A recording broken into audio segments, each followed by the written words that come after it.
முத்தையா வந்து இல்லை இது ஊராட்சி மன்ற டேங்க்கு, நான் தான் புகார் தருவேன்றார், நீங்கள் தராதிங்க.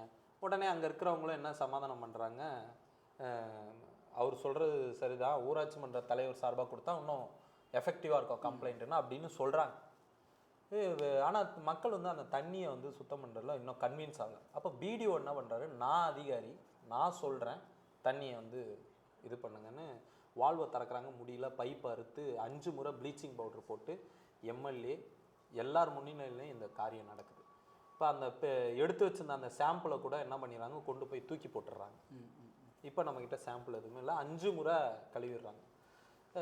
இப்போ இதுதான் அந்த சம்பவம். திட்டமிட்ட ஆதாரத்தையும் அழிச்சிடுறாங்க.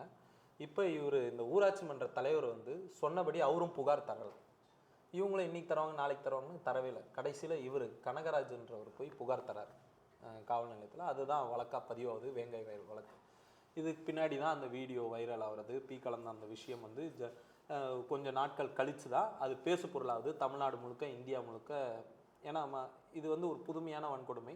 90 ஆண்டுகளுக்கு முன்பு பாபா சாஹேப் அம்பேத்கரே வந்து இந்த மாதிரியான ஒரு சம்பவம் இதே தமிழ்நாட்டில் நடந்ததாக பதிவு பண்ணியிருக்காரு ஒரு புத்தகத்தில். குடிக்கிற தண்ணியெலாம் மலம் கலந்து 90 ஆண்டு, ஏன்னா இதுவரை நம்ம எதிர்கொள்ளாத ஒரு வன்கொடுமை சம்பவமாக இருக்கிறதுனால இது பரவலாக பேசப்படுது.